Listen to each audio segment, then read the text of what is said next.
Waalaikumsalam. Nah, sebagian udah masuk ya. Nggak apa ya, kita masuk materi ya. Nanti teman-teman yang terlambat nggak apa-apa lah.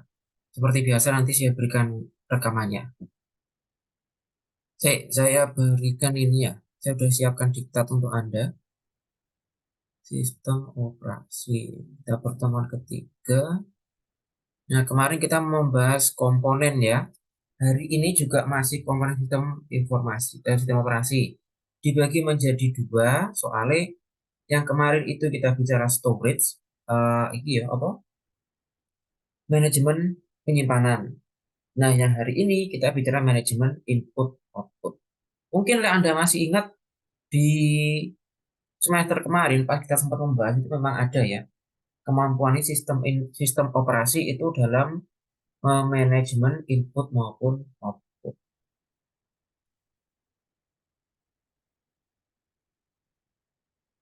Iki loh, ono area barang iki BD yang masuk sini juga berarti. Iya Mbak Isti. Nggih, Bapak ini kelas gabungan. Oh ya, ya biasanya tuh ya RPL sama BD itu ya. Nggih, betul. Ya wes. Ntar ya, tak share screen.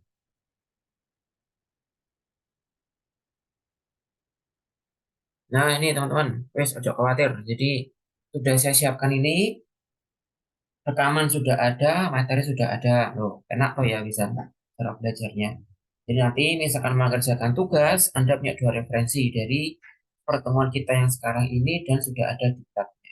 Jadi memang diharapkan pertemuannya seperti ini, tatap muka kayak gini ya, entah di kelas, entah di Zoom, itu terjadi banyak diskusi antara kita. Jadi misalkan teman-teman ini mau bertanya, mau mengkonfirmasi. Jadi misal Pak, di buku ini materinya gini, kok di buku ini teorinya gini. Nah, itu kesempatan di saat pertemuan seperti ini. Tapi kalau misalkan sudah fix kayak di diktat gini, nah Anda tinggal membaca saja. Jadi gitu ya, sudah di ini, ketok palu kalau nggak salah tahun 2023 kemarin bahwa tipikal pembelajaran di perguruan tinggi itu ada sedikit modifikasi. Kalau dulu tipikal pembelajaran di perguruan tinggi itu hanya ada 4. Sekarang di breakdown itu jadi 16 sampai 22 metode pembelajaran. Nah, contohnya kayak ada gini, pembelajaran team teaching. Kalau saya menyebutnya team teaching ya, soalnya dosennya ono loro. Kadang ada satu mata kuliah itu dosennya 3.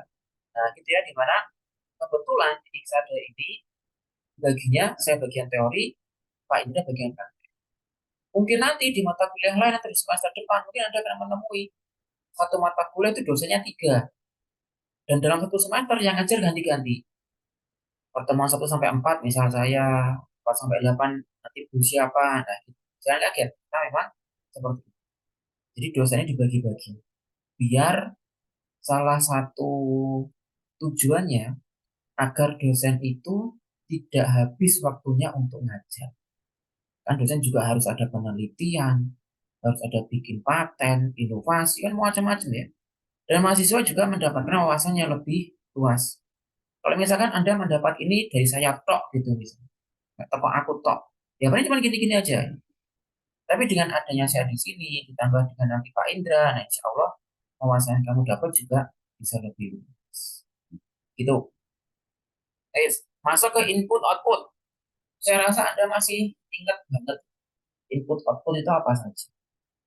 Perangkat-perangkat. Keyboard itu ya berarti layar itu output. Layar yang bukan touchscreen ya. Tapi kalau layar yang touchscreen itu bisa berfungsi sebagai input maupun output. Layar touchscreen ya, kayak HP yang kamu pegang itu. Di setiap titik-titik tekannya itu berarti input. Outputnya adalah apa yang dia tampilkan. Kalau kamu masih ingat juga, kita sempat bicara tentang struktur data matrik ya. Matrik yang dibangun dari array. Nah, sambil ingat-ingat. Matrik dengan array yang ada alamatnya baris, kolom, baris ketiga, kolom keempat. Nah, dari asalnya itu, makanya muncul teknologi touchscreen. Jadi mana yang kamu sentuh di layar touchscreen itu ya alamatnya matrik. Jadi perangkat Android lah atau apa itu nggak bisa mengenali posisi. Yang bisa mengenali posisi itu adalah matriknya. Jadi misal nanti kamu menyentuh tak baris 3 kolom 4, oh ini masuk aplikasi WhatsApp. Nah dari situ logikanya terbentuk. Jadi struktur data matrik itu bukan hanya untuk kita nyimpan, kita bikin antrian, tidak hanya itu saja ya. Di mana ada lokasi, nah itu pakai konsepnya matrik. Matrik di dalam komputer kita bentuknya dari array. Nah, masih ingat ya, array ada satu dimensi, ada dua dimensi, tiga dimensi, empat dimensi. Nah, tiga dimensi itu biasanya, dan lebih dari tiga dimensi biasanya kita mengenalnya sebagai matrik multi dimensi. Dari hal sederhana matrik itu, nyatanya bisa lahir touchscreen. Kayak yang kita lakukan sekarang. Kita nikmati sekarang ini touchscreen. Ternyata konsepnya, konsep mendasarnya ya dari matrik itu kan. Gitu ya. Jadi perkembangan komputer itu sudah luar biasa. Dari hal-hal yang sifatnya sangat basic itu menjadi sesuatu yang luar biasa bisa kita gunakan sampai sekarang. Bahkan sekarang Anda pakai position atau share location itu. Namanya lokasi itu kan juga ada baris dan kolomnya ya. Kita mengenalnya sebagai altitude dan longitude. Bahasa Indonesia ini garis lintang dan jur atau titik koordinat. Nah, semoga nanti inilah teman-teman di ada TA-nya nanti ke arah-arah seperti itu ya, ke arah-arah inovasi. Jadi hal-hal yang simpel ini diarahkan ke inovasi. Soal pengenalan pola, pengenalan citra, matrik menjadi sebuah longitude, latitude. Nah, tinggal nanti dipoles bagaimana tool yang termasuk di input output ini. Jadi input output kalau kita tinjauan dari beberapa puluh tahun yang lalu, pasti ono istilah-istilah kayak CD-ROM segala macam, floppy disk. Coba Anda tuh kenal deh floppy disk apa gak ya sih? Nah, biasanya orang lawas itu kenal deh floppy disk. Karena saya terakhir pakai floppy disk itu zaman saya SMP. Ya apa ya, zaman saya SMP itu tahun piro kan ngono. Floppy disk. Nah, ini gambarnya. Ini jenisnya floppy disk. Mungkin istilah Anda ngomongnya disket ya. Ada warna, tuku disket lek biasanya ngono. Zaman saya kecil dulu, zaman saya SMP ya. Tuku disket lek, disket cilik biasanya. Disket kecil kayak ini disket besar atau namanya disket master. Ini disket tanggung. Cuman jarang sekali kita pakai disket yang seukuran ini. Soalnya banyak komputer tertentu yang bisa membaca disket yang seukuran ini. Punya disket kita ya nih, kecil ini sama di ini. Jadi Anda sekarang pakai Windows itu tinggal klik aja. Komputer nyala tinggal klik. Zaman dulu enggak ya. Komputer kita nyalakan, nggak ada apa-apanya itu komputer. Ya nyala gitu saja. Terus kita masukkan ini di disket master ini. Ini isinya aplikasi. Jadi yang pasti ada tulisan di sini aplikasi WS itu berarti Word Star, pengolah kata. Mungkin Anda sekarang pakainya Microsoft Word itu. Kalau tulisannya mana? Lotus. Lotus itu yang sekarang berkembang jadi Excel itu. Jadi misalkan mau ganti aplikasi kan nggak iso. Microsoft Word Star-nya harus disimpan dulu, di close dulu. Baru dimasukkan lagi di Disket Master ini untuk masuk aplikasi Lotus. Memang begitu caranya. Kalau disimpannya di properties yang kayak gini. Ini pun kapasitasnya sangat kecil. Saya ingat dulu zaman kecil SMP itu kita mau nyimpan satu MP3 saja. MP3 paling kapasitasnya berapa sih? 3 MB, 5 MB itu ya satu lagu itu. Itu butuh 3 flash disk. Oh, flash disk apa gitu? Butuh 3 disket itu. Jadi filenya terpisah-pisah, terpotong-potong. Zaman dulu. Jadi gampang banget rusak. Ini bagian metal ini nih, kalau kepegang sama tangan tuh bisa rusak. Kalau digeser di dalam sini ada semacam pita kayak gini. Ada pita bundar ini. Ini kalau kepegang tangan ini mesti rusak. Jadi gampang rusak. Jadi gampang tuh data tuh gampang hilang. Nah ini namanya disket floppy disk. Ini berarti penyimpanan. Penyimpanan sekunder. Karena penyimpanan primernya seperti kita bahas di semester kemarin, penyimpanan primer itu ya apa yang ada di dalam komputer dan laptop, hard disk, SSD. Kalau zaman sekarang pakainya SSD. Jadi floppy disk wis wong lawas nggih sing nganggo. Arek saiki wis gak kenal floppy disk. Arek saiki kenalnya SSD. Nah, kayak gini. Tuh, gede banget ini kapasitasnya. Kapasitasnya gede dan kecepatannya luar biasa bisa. 7 juta loh harganya 7 juta. 2 tera, waduh. 2 juta MB. Gimana coba nggak gede kapasitasnya? Harganya 7 juta. Nah, arek saiki ini senengannya pakai SSD karena tipis dan tidak ada perangkat bergerak di dalam sini. Jadi lebih awet. Jadi istilah data hilang itu zaman saiki mungkin arek-arek wis gak ngerti. Data hilang wis gak ngerti istilah itu. Kalau yang ini namanya SSD SATA karena bentuknya mirip hard disk SATA. Jadi hard disk itu ada yang ATA, ada yang SATA. Hard disk itulah yang kita sebut sebagai penyimpanan primer. Zaman sekarang digantikan gini, SSD. Ini SSD namanya SSD SATA. Jadi enaknya pakai SSD SATA ini, laptopmu, komputermu nggak perlu ganti baru. Misalkan laptopmu itu dulu media penyimpanan primernya adalah hard disk SATA. Hard disknya dicabut, tempatnya hard disk itu tadi langsung ditancepin ini. Nah, sudah bisa jadi SSD. Terus yang ini namanya NVMe, SSD NVMe. Nah, ini harus punya slot tersendiri. Kalau laptopmu atau komputermu itu mainboardnya belum punya slot ini, ya belum bisa kita pakai. Gitu ya, itu bedanya. Tapi laptop-laptop baru biasanya sudah pakai NVMe. Cuma kalau pengen praktis ya pakai yang ini. Ini biasanya harganya lebih murah dan bisa menggantikan posisinya hard disk SATA. Gitu. Jadi ini adalah media penyimpanan primer. Masih ingat ya, ada media penyimpanan primer dan ada media penyimpanan sekunder. Nah, itu juga termasuk ke input-output ini yang dikerjakan oleh sistem operasi. Makanya sistem operasi, kalau kamu mungkin mengamati, pada saat kamu klik save, nah ini mesti ada perintah, bukan perintah ya, ada penawaran. File ini mau disimpan kemana? Kalau kamu tidak milih, nah secara otomatis dia akan menyimpan filemu itu ke dalam media penyimpanan primer, hard disk kalau di komputer. Di HP biasanya juga sudah ada hard disknya. Cuman kalau di HP itu biasanya istilahnya adalah media penyimpanan internal sama media penyimpanan eksternal. Media penyimpanan internal itu yang sudah ada di dalam HP-mu itu. Pada dasarnya hard disk juga. Pada dasarnya chip juga. Mungkin Anda yang pernah bongkar-bongkar HP. Kalau di HP, media penyimpanan eksternalnya ya macam-macam. Kadang ada yang TF, atau TF itu. Kadang ada yang SD-RAM, ada yang berupa micro SD.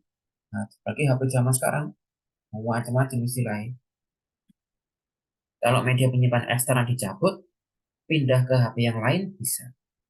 Tapi kalau di media internalnya, ya harus kita transfer. Tergantung Anda, lebih aman di internal atau eksternal. Kalau menurut saya sama saja. Kalau mungkin Anda orang yang sering gonta-ganti HP, ya media penyimpanannya lebih baik yang eksternal. Untuk ganti HP, nah nggak cukup, cabut gitu doang. Tapi bagi Anda yang senang dengan HP tertentu, misalkan awet gitu ya, media internal lebih. Karena media eksternal itu, kayak TF memori itu misal, juga ada umurnya ya, nggak ada yang lifetime. Entah berapa tahun dia akan rusak.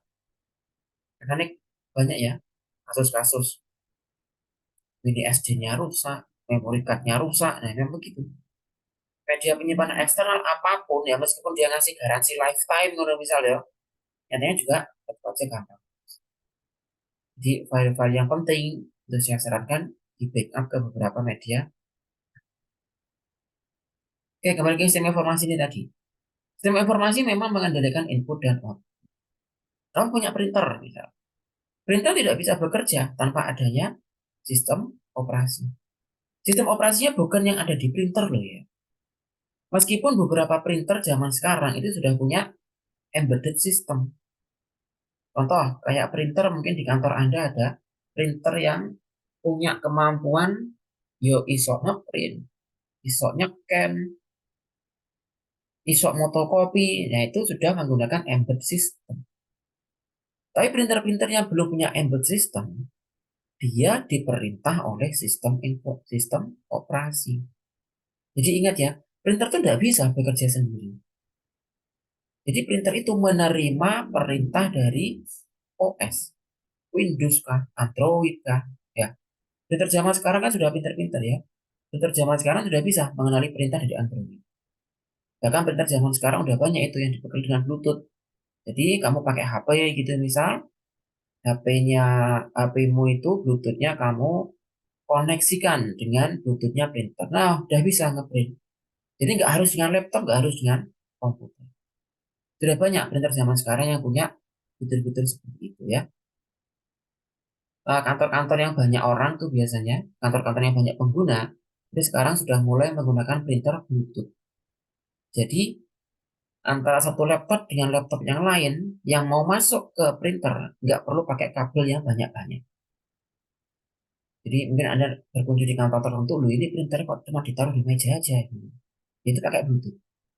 Jadi semua laptop kan ada Bluetooth-nya sekarang laptop itu. Ya tinggal mengkoneksikan dengan printer melalui Bluetooth. Terus nggak butuh kabel yang kuat. Anda bayangkan printer-printer zaman dulu ya, satu ruangan di office itu biasanya printernya cuma satu yang dipakai sharing. Nah itu harus menggunakan jaringan, butuh switcher, butuh kabelan, macam-macam. Jika kabelnya banyak banget. Sekarang udah nggak gitu, bisa dengan Bluetooth, bisa dengan WiFi. Itu ya perkembangan input output. Meskipun dikendalikan dengan WiFi, meskipun sudah ada Bluetooth, tetap saja membutuhkan sistem operasi. Jadi WiFi yang ada di situ itu hanya sebagai pengganti kabel fisik. Karena pada dasarnya WiFi kan juga kabel ya, cuma kabelnya tidak tampak gitu saja. Pada dasarnya itu juga. Nah, WiFi juga dikendalikan sama OS. Tergantung Anda pakai Windows kah, pakai Linux, apa gitu ya. Sekali lagi tetap membutuhkan OS. Nah, beberapa komponen yang terlibat. Nah, ini buffer ini sering banget yang Anda katakan. Biasanya YouTube video gak metu-metu ya karena buffer. Nah, pada dasarnya buffer itu kok tembolok istilahnya ya, menampung sementara. Kalau kamu ngerti temboloknya ayam, ayam itu kan nodol, nodol, nodol, nodol, nodol, itu kan nggak langsung masuk ke perutnya ayam. Jadi ayam nodol, ayam cari makan, ayam makan, tok, tok, tok, tok, tok, tok gitu. Burung, intinya jenis aves ya, ya ayam, merak, burung, bebek. Intinya aves itu makan masuk dulu ke temboloknya. Dari tembolok itu baru ke perutnya. Jadi nggak langsung masuk ke perut. Nah, konsep tembolok ini tadi digunakan oleh para engineer komputer. Makanya diadanya buffer. Sehingga input output itu masuk ke buffer dulu biar tidak menyibukkan. Nah, kemarin kita sudah berbicara memory cache ya di dalam apa itu? Mikroprosesor.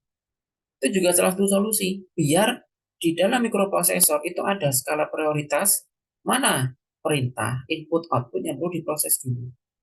Sehingga antrian itu tidak di dalam mikroprosesor, tetapi antrian cukup berada di buffer sini.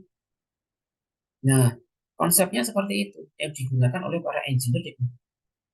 Mungkin Anda pernah melihat ini ya, kalau kita ngantri di bengkel, itu ada ruang tunggu.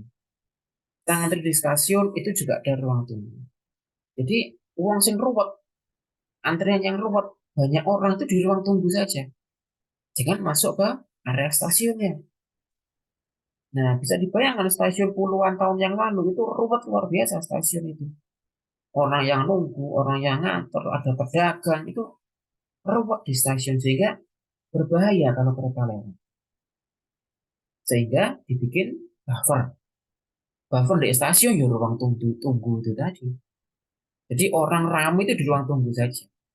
Nah, orang yang punya tiket dan keretanya sudah masuk baru diizinkan ke stasiunnya untuk segera masuk ke kereta. Nah, sehingga stasiun zaman sekarang lebih aman, lebih bersih, lebih rapi gitu ya. Itu konsep. Di dalam manajemen input output juga gitu. OS itu menyuruh, OS memerintahkan perintah-perintah mana atau data-data mana yang masuk buffer. Biar rapi nanti. Baik di output input ataupun proses di mikroproses.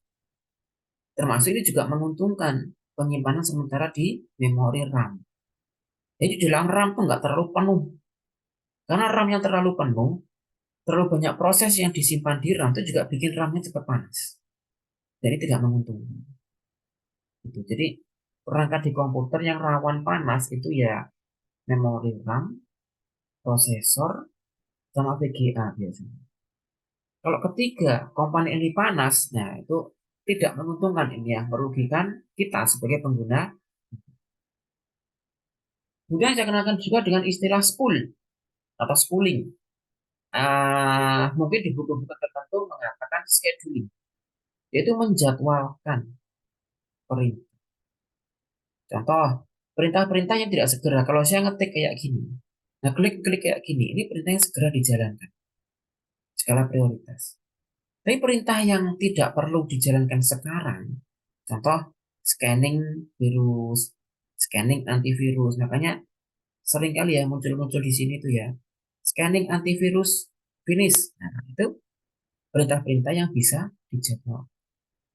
Jadi kalian sambil ngetik, sambil klik-klik kayak gini, scan antivirusnya jalan. Nah, itu berarti dijadwal.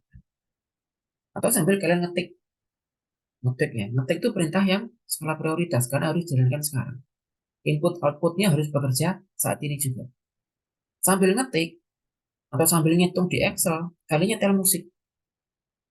Satu musik, satu lagu pindah ke lagu yang lain. Lah itu dijadwalkan. Yang menjadwalkan adalah spooling ini namanya. Jadi operating system itu punya spooling.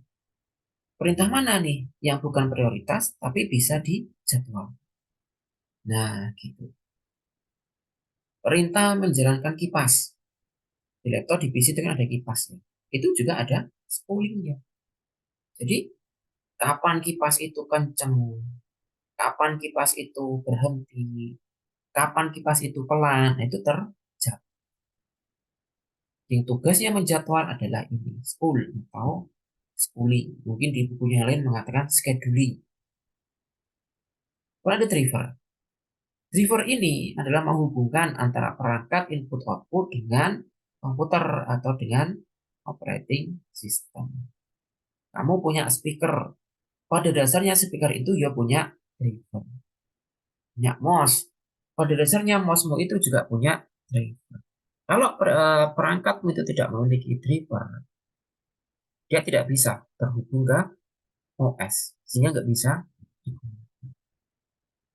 Tapi zaman sekarang Windows yang baru-baru ini udah nggak perlu kita menginstal driver ya. Karena drivernya sudah di-includekan di dalam Windows.